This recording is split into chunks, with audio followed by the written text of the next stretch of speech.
Hey guys, iHeartRadio recently announced the launch of the first ever iHeartRadio Podcast Awards. And Up and Vanish is nominated for Best Crime Podcast. This is the first major award show to recognize podcasting. And you guys, the listeners, will help decide who wins. So, if you enjoyed Up and Vanish, vote for us. Just go to iHeartPodcastAwards.com and you can vote up to 5 times per day. Or, if it's easier, you can also tweet your vote by using the hashtag iHeartPodcastAwards, then hashtag CrimePodcast, and hashtag Up and Vanished. As always, thanks for your support. If you've enjoyed Up and Vanished, give us a vote. That's iHeartPodcastAwards.com. Thanks, guys.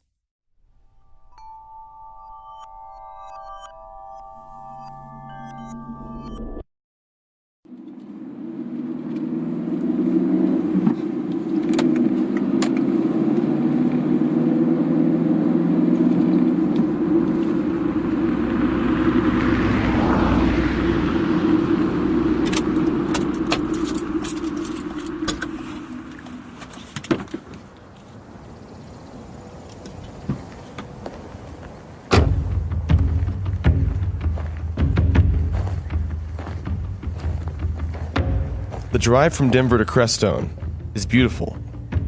A far more scenic route compared to my drives from Atlanta to Ocilla.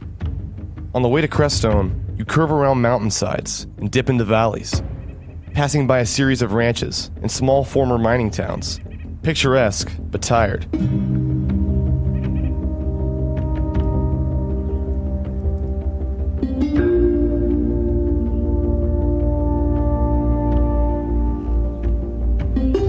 As you approach the Sangre de Cristo range of the Rockies, it's wide open sky, wide open road, and just mountains.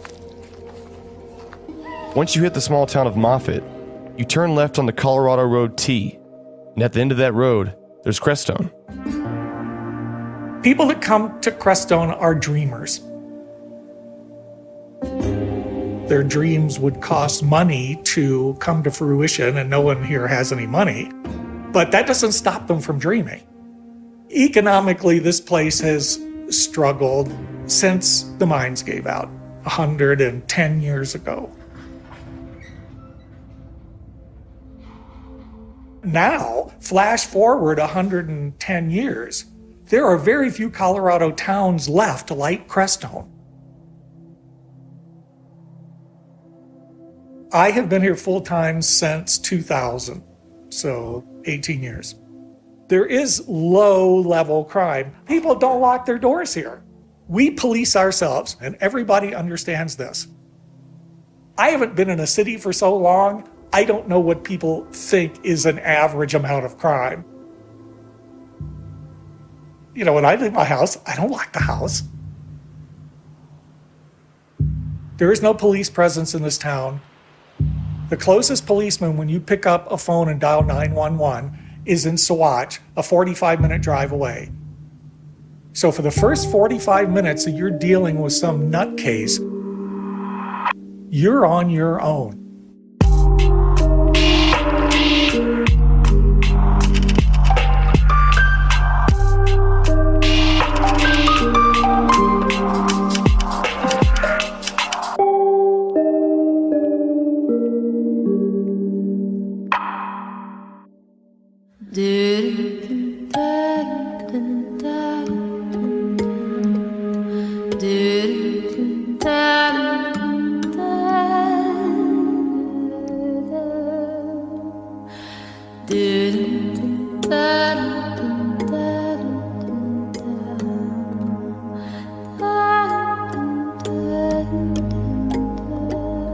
From Tenderfoot TV in Atlanta, this is Up and Vanished.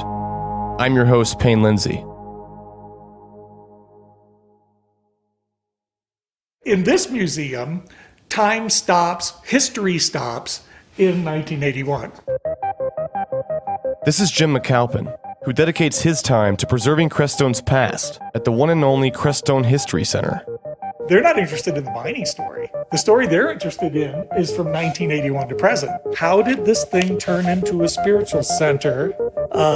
Where is this woman? I think she's in blue. Hannah Strong did it. I am convinced that the prophets of doom have got to be taken seriously. In other words, doomsday is a possibility. I'm equally convinced that doomsday is not inevitable. This is Maurice Strong, husband of Hannah Strong, a Canadian businessman and former member of the United Nations.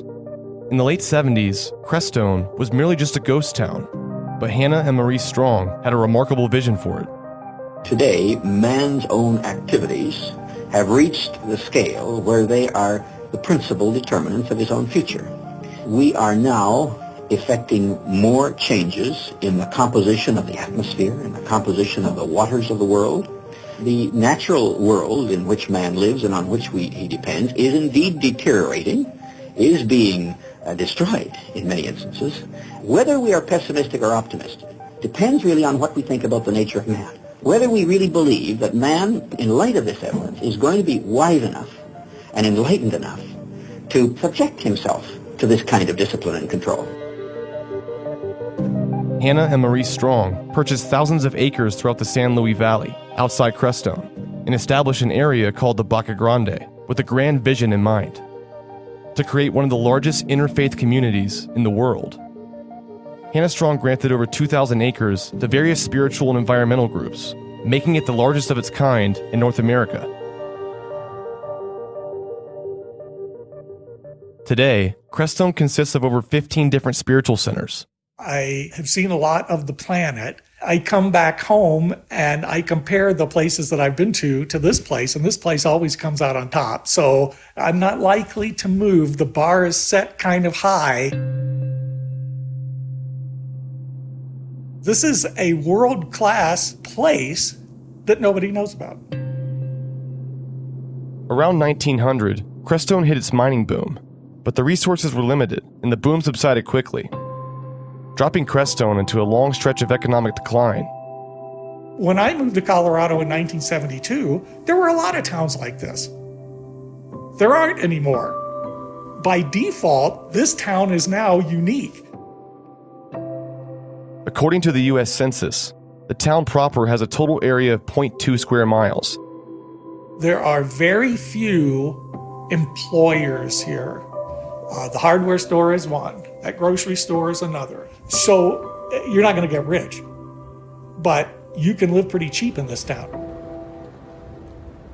Most people that identify with Crestone don't actually live in town. They live in the Baca, the vast surrounding residential area. I've never seen houses like the ones in the Baca. Earth ships, domes, lots of geometric shapes. There's no building code. The homes here certainly reflect their inhabitants. Sometimes the characters that show up here, you go, first of all, you can tell they're not here long term. And then you hope they don't do too much damage while they're here.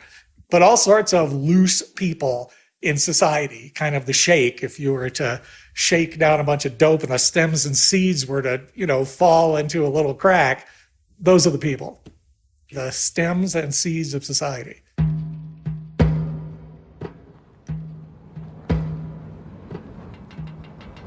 Just outside of town, along the highway, is a tall watchtower overlooking the valley. When I first looked at it, I thought, oh, that's a big white bird. Then my brain kicked in and went, wait a minute, that's 40-some miles away, that's no bird. So I watched it for 2 to 3 minutes, then it started to blink, it strobed, and was gone. I saw one ship, it was a round ship being chased by a jet, and another one was just sitting in the sky, it was blinking, different colors, and I'm looking at it going, And all of a sudden it scoots about a quarter of the way across the sky, comes to a dead stop. When they stop or make sharp angled turns, that's a dead giveaway right there. That is a UFO. Welcome to the UFO Watchtower. There have been documented sightings here in this valley since the 1560s. The conquistadors actually wrote in their journals about the strange lights they saw here. This is Candace. She helps operate a UFO watchtower just outside of Crestone, a 2-story structure providing a clear view of the sky. For the price of just $2, you can use the observation deck yourself. It's really, really cool. Since Judy opened in 2000, we've had 157 documented sightings. That's not counting sightings that people have had that have not written them down for us. Judy's seen 27, I've seen 14. The Native Americans consider this a sacred valley, and it is. It's filled with energy. We have our delightful little garden out there. Since Judy opened, there have been over 25 psychics who've told her the same thing. There's 2 major vortexes in the gardens. The vortexes are portals to parallel universes. Each one is filled with energy, and each one has a guardian.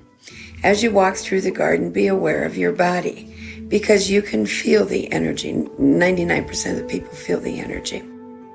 If you have any issues you're working on, physical, mental, emotional, or spiritual, you can ask the guardians for assistance. And if you are open to receive, don't be surprised what happens. We've had reports of miraculous healings on all levels in the garden.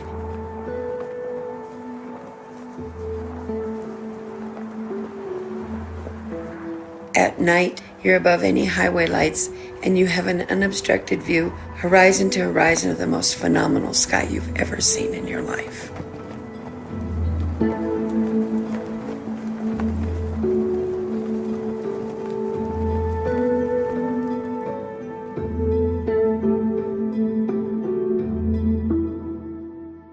Everybody, please sign the guest book.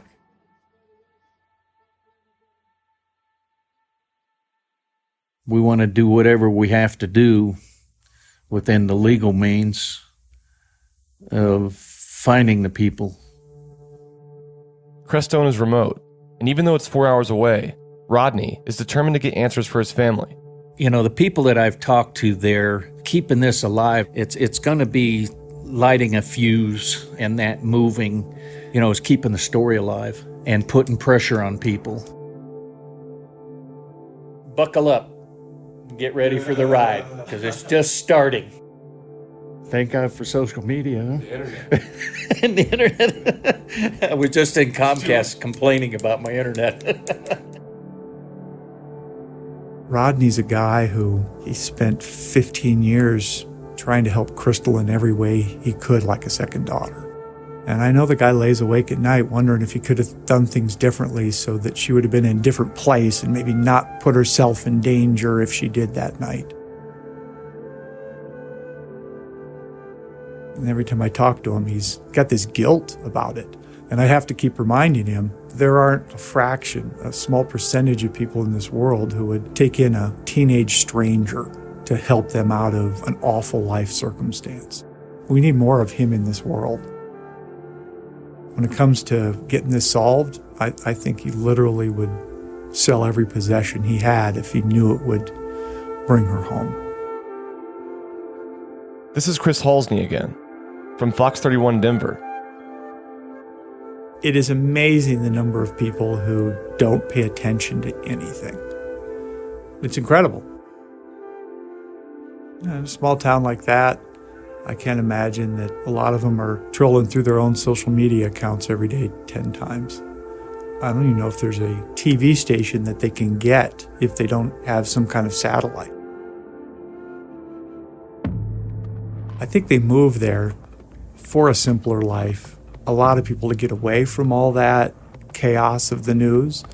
So more important than ever to have that flyer and her picture up and people talking about it, because the only way you get news there might be to encounter somebody else who tells you that news. And that might be what it takes. There are people in town who don't want this solved, and we don't know all their motives. So you have to be open to that.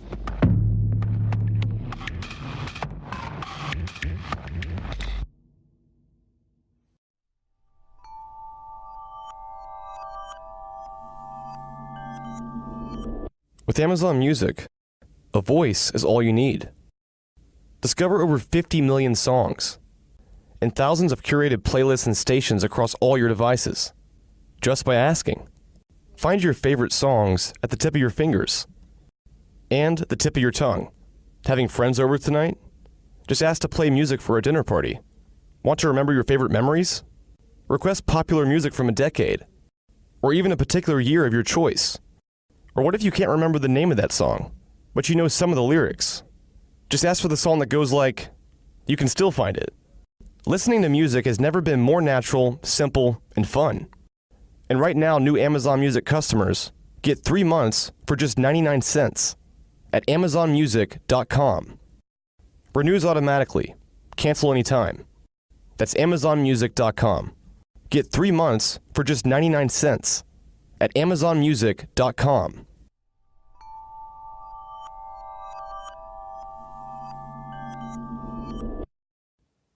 There is a sense of wildness, you know. I kind of like that. It almost makes me feel like a cowboy. This is David, a longtime Crestone resident. Rocky Mountain High, John Denver was singing about the Rocky Mountain High. You know, what he was relating to, I think, was just the quality of what it's like to be out west with these big mountains and big sky and lots of room around you. There's just not that many people. The skies are the darkest, one of the darkest places in the country. If you look, there's just no big cities nearby, and we can see all the stars at night. Having the mountain lions out your back door and bears, and oh my, yeah, it's good. David told me that the wildlife here was abundant and sometimes even dangerous. I come face to face with a mountain lion. I was peering into the black depths of this darkness in the back of the cave, and 2 eyes just came toward me. I had my umbrella ready to protect myself and my friends. And an umbrella? Yeah, an umbrella, because you have a button, and if you just push the button, it pops open, bam. And, I saw it on some movie, and I knew that, if it attacked me, I could scare it with the umbrella and probably get away. And anyway, I got out of the cave, and all the people I was with, I told them, be calm, just move away slowly. And 5 people running down the mountain. Oh my God. So I ran too. The mountain lions usually steer clear of people, unless you're wandering around in a cave. But some of the animals often find their way into town and cause disturbances. The bears we deal with the most. They know what refrigerators look like. If they see a refrigerator in your house, they'll break open a window and get in and open the fridge and eat everything. Eat your frozen food, bust down your cabinets and eat your nuts. It's crazy. Coyotes, they'll eat everything. Bobcats. It's a very dynamic place because the animals are in our faces. Recently, one of David's friends had a frightening encounter with a bear. Yeah, she left some food in her car, and a bear came up and fumbled with the door and managed to open the car door and crawled into the car. Door closed, locked behind the bear. It couldn't get out. Yeah, it ate her car. Destroyed her car from the inside out. Ate the steering wheel off, ate the dashboard, shredded the seats, shredded everything. She found a raging bear inside of her car, eating her car. She lost that vehicle. It was done. They said, we can't fix this. They totaled it. Yeah. Once I was here, I couldn't go back to the big city life. It's like the valley. It's pretty magical. It's quite a mix of people, all age groups, of course, and a lot of the older people, actually, I think, came here for spiritual pursuits. A lot of the religions seem to be open to other people, too. It seems like I like it because it's not so, we're the ones and you're not. Everybody seems to accept one another, which is nice. Just the presence of the place, the quality of the land and the sky and vastness in the sky, yeah. Many of our spiritual traditions, they use the vastness of the sky as like a reference point for mind. In recent years, Crestone has seen its fair share of newcomers. There's a lot of young people are coming now, and like anywhere else, there's drug people and there's crazy people, but for the most part, I think it's a fairly unified community. Being awake, being a kind person, not being sectarian, not being radical, although we do recycle.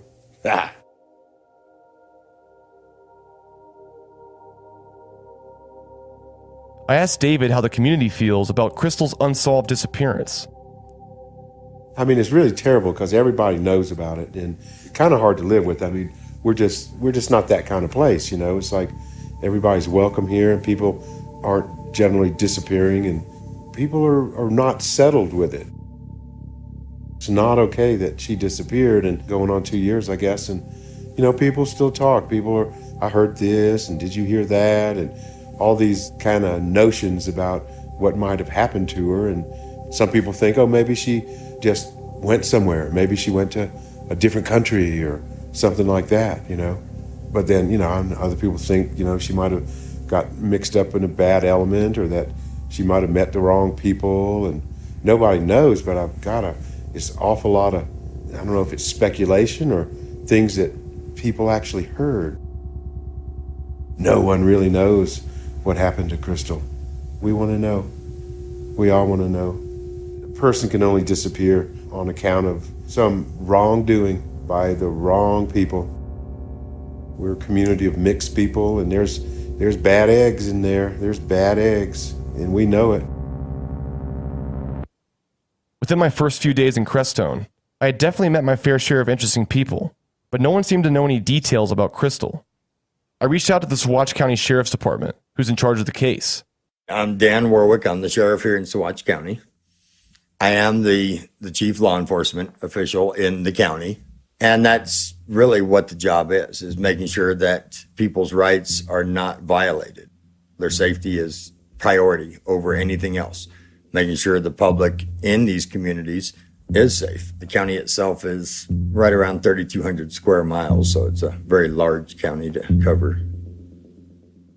Jim McAlpin from the Crestone Museum had expressed that Crestone was a place that policed themselves. I asked the sheriff about this. It's not taking people, dragging them down the street, and you're going to clean this yard for community service. That's not what we mean by police themselves. They actually try to work it out amongst themselves. Do it in a peaceful way, talk to each other about it. You know, you caught Johnny's kid stealing something from the store. Store owner will grab Johnny by the head and say, come here, boy, and call his parents. Parents come in, they deal with it. A lot of times kids will have to do some community service for the store owner. That does happen here quite often, which that's okay. I mean, heck, in my day, that was a way that it got handled quite often. If the store owner would have whipped your butt for it too, great. When you got home, you're still going to get whipped by your parents and you're still going to do the things the store owner expected. The majority of the people up here, I think, are very good people, came up here for the peace and tranquility of this area. But we do have, I'm going to say, the trust fund kids and things like that have come up here that are not responsible, that mommy and daddy didn't want them around them because they're such a pain in their ass. So they send them down here for everybody else to deal with. I blame the parents of a lot of these kids. Quit enabling your children to be trash. You know, your kids are using drugs and everything else, but you're still funneling money to them, buying them their house and paying their bills. Knock it off. Make these kids grow up and get a life. The people up here are here because they paid their way here. They enjoy the area. They love the beauty of the area, and they're destroying it. It seemed like Dan was making a public service announcement to a particular group of people in town, what he referred to as the trust fund kids. I asked him about the condition of Crystal's apartment after they first learned she was missing. Saw that her cell phone was there. Milk in the fridge was not too far expired, but it showed that she had recently purchased it. It wasn't something that she bought 6 months before or nothing like that. It was purchased within probably a week of her actual time of coming up missing. So when you walked in her apartment, what was your first impression of the way it looked? A little disorganized, some things thrown about, things like that. A little bit of a mess, but not like somebody went in there and ransacked the place. Based on Dan's first impression, there was no evidence suggesting a struggle inside her home. Then where'd she go? You know, a lot of people will step outside, leave their cell phone sitting on the table, and no big deal. Other people will decide, I've had it, and just go out the door and go for a hike, leave everything behind. It's really individually based. What kind of person is this? In this case, we don't know enough about this person. Initially, the sheriff's department had difficulty learning more about Crystal's character, People either had few details or just didn't talk at all. She seemed like she was, I guess, a bit private when it comes down to some of the things she did with her life. So a lot of people around here that say they know her really well didn't know much about her. They saw her in passing, they talked to her on the street. We ask around town, and everybody's got a different opinion. Oh, she loved the mountains. Okay, where would she go to the mountains? Well, we don't know. If everyone's trying to claim they know this person so well, where at was her favorite place in the mountains? Nobody knows. We're literally flying blind. How was it that no one in town was close enough to Crystal to offer more insight? Clearly, these people had to exist somewhere. With no signs of foul play in her apartment, one of the first theories was that she went hiking in the mountains and had an accident. A missing hiker, they're not really missing, they're just off trail. We don't know that she went hiking and got off trail. We don't know this. She's not a hunter, so we know she wasn't out hunting. Hiking, maybe, but everybody that goes hiking that I've ever known, they take supplies with them. It doesn't appear she took anything with her. As weeks went on, other rumors surrounding her disappearance began emerging. Initially, a lot of people said that she wanted to follow with the rainbow gathering. I don't know if you know what the rainbow gathering is. It's a group of people. They literally go place to place camping and things like that. According to the unofficial website for the Rainbow Gathering, they describe themselves as, quote, brothers and sisters, children of God, families of life on earth, friends of nature, and of all people. Along with that description, I found a slew of articles about the Rainbow Gathering, including homicides and missing persons cases, all related to the group's outings. Quite a few people said she got in a van with these guys that were going to the Rainbow Gathering and went with them. But then we're like, why wouldn't she take her cell phone or anything like that? Now, the Rainbow Gathering, most of them don't take technology with them. They don't want the phones and all that stuff. They want to be off the beaten path and away from the authorities more than anybody, I think. We asked them to check their camps, just see if she's there. If so, just tell us yes. That's the end of it. And we never did get a response back from them saying she was there. So we're pretty certain she probably wasn't with them. But we also called law enforcement in different areas where that gathering was being done and asked them to check also. Never panned out. So we're pretty certain she wasn't there. We don't know enough about her. I asked the sheriff where he plans to go from here. It's a heavy burden to try to get it solved, but we need the public's help to do so in most cases. The public learns more about these cases probably than we do in a lot of times. Everybody on the street will talk to each other when they won't talk to us. The best way for us to move forward with things is people to come forward and say, I'll go on any paper you want, any type of affidavit to get a warrant or do whatever the heck you need to do. Be willing to testify in court. That's where we can move further with the information.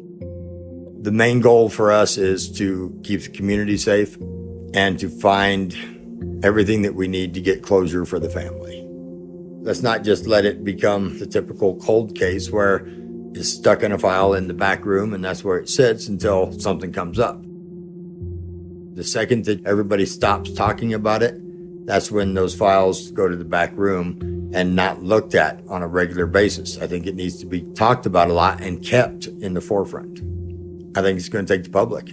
I think it takes somebody coming forward with actual correct information, the actual facts of what occurred the night of her disappearance or the day of her disappearance, whichever it may be. I don't care if it's somebody from the public, if it's you, if it's one of my guys, somebody from another country. I don't care. If we can get it solved, that's the goal. Your story may end up bringing closure to this. It may be the ending that we're looking for. Somebody may come forward with the information that is needed to actually put this to rest.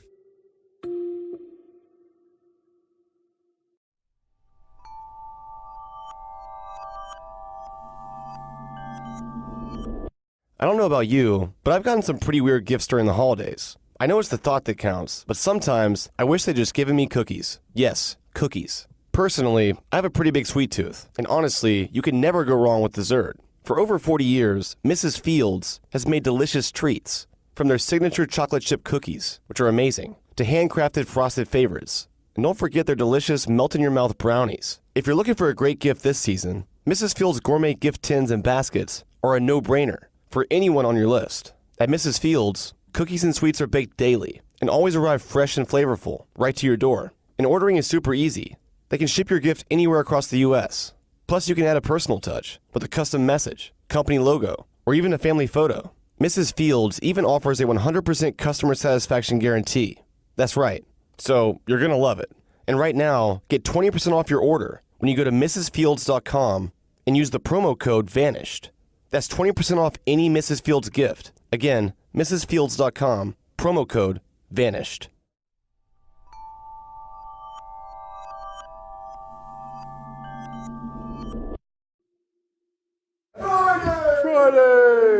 It's Friday! Yeah. It was a Friday afternoon, and I met back up with David, one of the Crestone locals. He invited me to his friend Michael's house, and we sat around sipping his favorite brandy, and they showed off some of their drums. Well, it's kind of like a Doombeck. It's a Doombeck, but it's got this. Did you ever figure David and his friend Michael essentially lead the full moon drum circles in Crestone, and they were there the night Crystal vanished. I was at the drum circle. Yeah, I was. It's such a shame that that was the last time that Crystal was seen. Because it was the night of the full moon. It was the night of the full moon. Of July. And I saw her alive. I saw her alive. I asked David to describe drum circles. It starts out slow, and people start trickling in, and a djembe here, and some congas there, and a few doombecks, and shakers, and there's one fella that shows up with a bag of instruments, and so people that don't have instruments can pick something up and play, and got a big old fire going. Somebody that's inspired will start doing a beat, and everybody else will start seeing how they can fit into it, and sometimes somebody sings or plays guitar. Saxophone shows up every now and then. Since pot is legal, there's always, pot kind of going around, and it's really quite lovely, quite lovely. It's about having fun. When I'm at drum circles, I'm just focused on myself, basically, and drumming, trying to harmonize with everybody else, and I can miss the little things that are going on just outside of the firelight. Well, there must have been 45 people, 50 people. I'm in the center of the circle, and then there's groups of people outside, just outside of the circle, and I did see her that night. She didn't seem right. She didn't seem right. I remember that much. She seemed distracted. She seemed like she had stuff going on, but since I really didn't know her personally, I didn't get involved or ask her if anything was all right.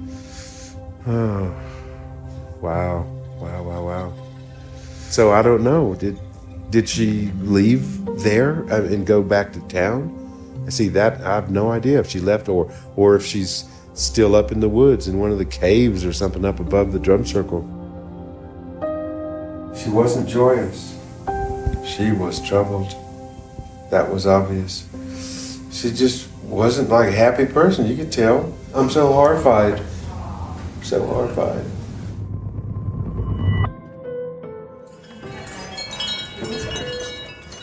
Crystal lived in a small apartment building right in the middle of downtown Crestone. I met up with her landlord, Aura McDonald, and she walked me onto the property. So you see the blue-green building right there? Yeah. That's it.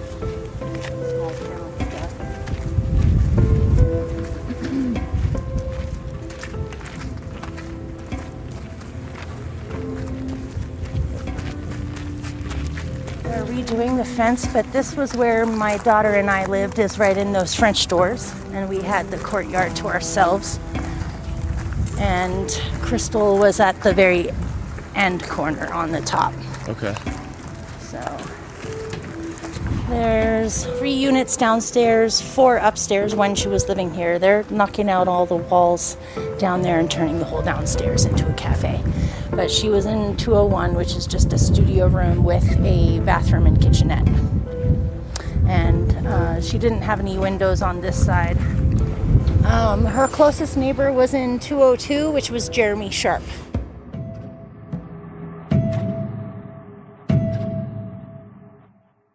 last time I actually saw her in person would have been at the Crestone brewery.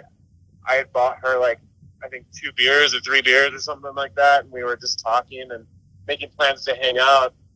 I think I was waiting on food. And then I want to say it was like 2 or 3 days later when Ara first said she was curious about where she had been. So we shared the foyer. She had like a studio apartment. She had her own bathroom and stuff. And then I had like this tiny little 2-room thing right next to her. Ara had said she hadn't seen Crystal. Ara called me and said she was going to contact the police and asked if I'd make a statement. And a cop showed up and Ara opened up the apartment. And I mean, everything of Crystal's was still there. Her purse, her phone, her tobacco. I didn't know her very well, but I knew her well enough that she's not somebody who would just leave her tobacco. Some people were claiming suicide, and I don't feel like that was her. I mean, I got a good judge of people. She was pretty empathic, and I'm pretty empathic, is why we connected. And like, you know, we both read tarot cards and do that kind of thing. And I knew she struggled in a day-to-day sense with a lot of different things that I'm sure things I don't even know about. But she never seemed to me to be a suicidal type of person. And at the same time, she also never did anything but talk about her daughter. So I can't see her just like running away. But honestly, I mean, I don't even know what to think. It was one day she was here and the next day she was gone. I mean, we were making plans in the following days to hang out and stuff, so it was weird that all of a sudden she just disappeared. Was Crystal having parties at the house? I wouldn't say she ever had parties. I think there was maybe once or twice she had like 3 or 4 friends stop by, but it was, you know, like a mid-afternoon type deal. It was never a late night drinking party that I knew of. And our walls are like paper thin, so I never heard anything or was bothered by anything. Do you know who used to stop by? There was a couple random people that drifters that lived around Crestone that I would see. And it was most of the people that she did surround herself with were, I would say, people that I don't personally see myself ever like trying to have a relationship or friendship with. They just seem a little, I don't want to like stereotype someone, but they seem kind of like meth heads, like just kind of bums, you know? I couldn't even give you names about the people. If I saw them, I would know them. From Jeremy's description of these people, I couldn't help but notice the similarity to the group the sheriff was talking about, the trust fund kids. The main rumor that I heard was she was seen at a drum circle. You know, some people just said she went off in the woods and killed herself. Knowing her personality, I don't see her doing that. And I don't know, I had weird feelings about it. Like, it was very strange how she just disappeared. I personally think that somebody had something to do with it and we just don't know. I mean, that's just my personal gut feeling. This is very eerie. I feel like somebody in Crestone either did something or knows something. I really feel like there was some sort of foul play.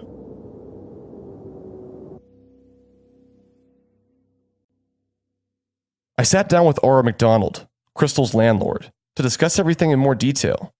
I first met her when she used to work at the brewery. She was super intuitive, super intelligent, extremely beautiful, almost mesmerizing. Her eyes were really beautiful and mesmerizing. She could see right into your soul.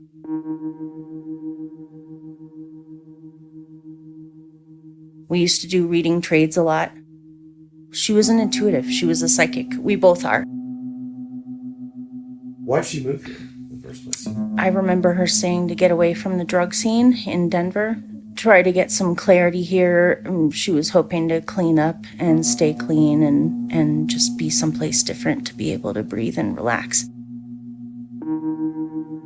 She was looking for a place to live where eventually she would have her daughter come and join her, and she was trying to stay clean from drugs. She asked me if she could have one of the rooms in the building. She said she was trying to stay clean. She wanted her daughter to come out here. I said yes. I had her move in, and then a week later, I left to go to Boston with my daughter for 2 weeks. And that's when I got a ton of complaints when I came back from my trip. She was having people over partying a lot, and they were super loud and keeping people awake.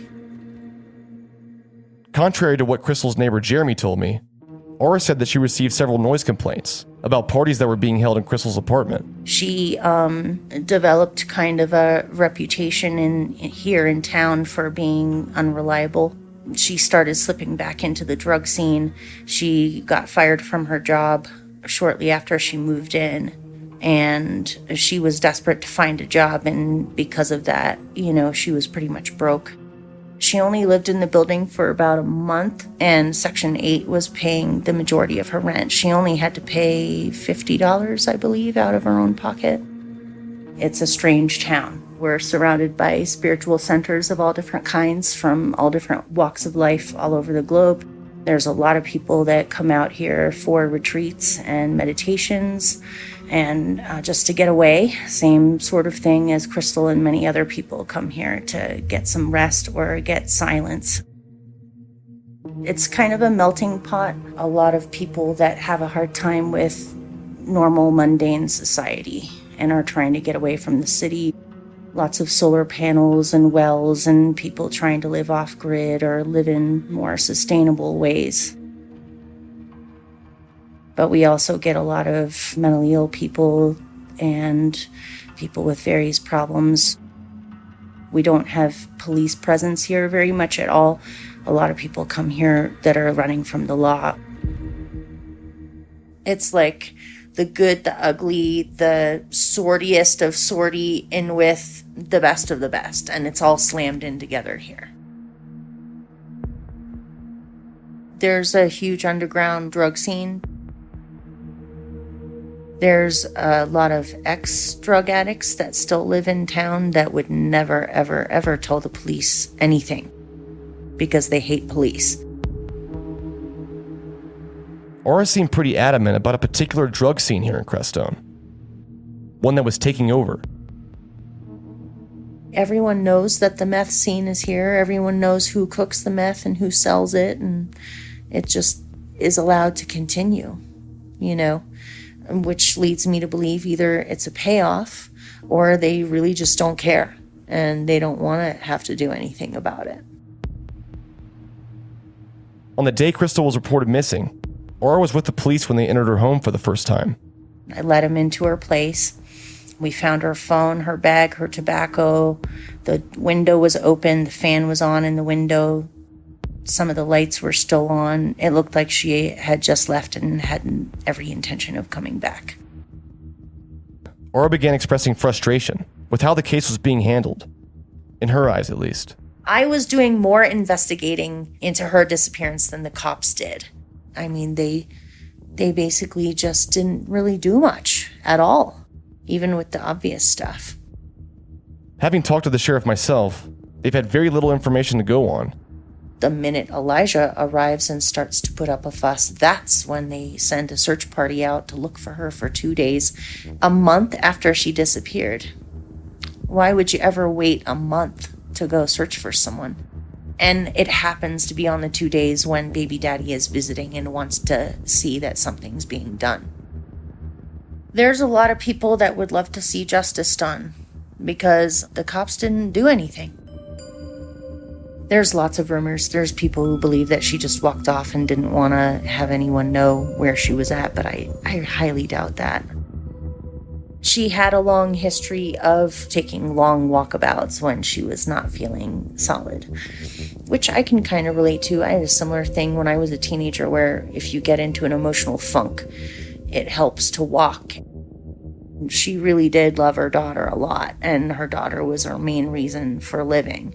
So I mean, if she was going to walk out into the woods and purposely kill herself, I would think she would at least reach out to Elijah and say something.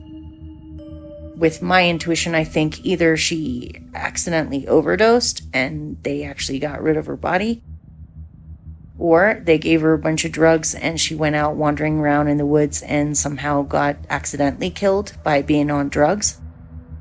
But I highly doubt that she purposefully committed suicide. What people need to realize is that people get addicted to drugs because they're in pain originally and they're grieving. That's their way of self-medicating. I think Crystal's dead. Yeah, I don't think she's alive. The only way that she would really be alive is if she's locked up in somebody's basement right now.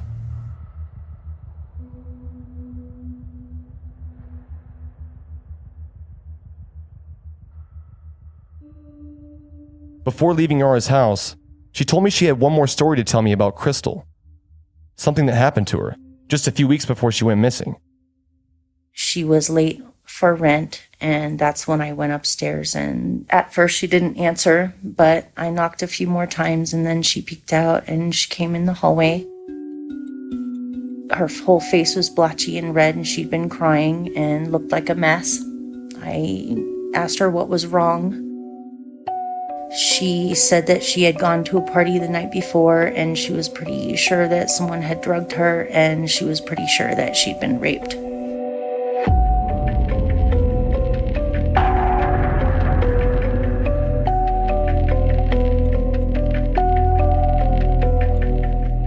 Up and Vanished is an investigative podcast, told weekly, produced for Tenderfoot TV by Payne Lindsey, Mike Rooney, and me, Meredith Stedman, with new episodes every Monday.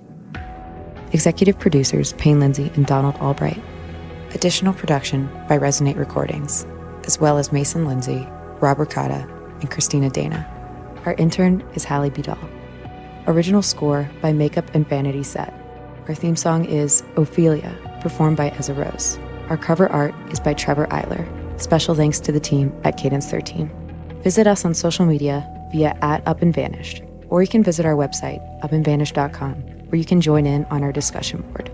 If you're enjoying Up and Vanished, tell a friend, family member, or coworker about it. And don't forget to subscribe, rate, and review on Apple Podcasts. Thanks for listening.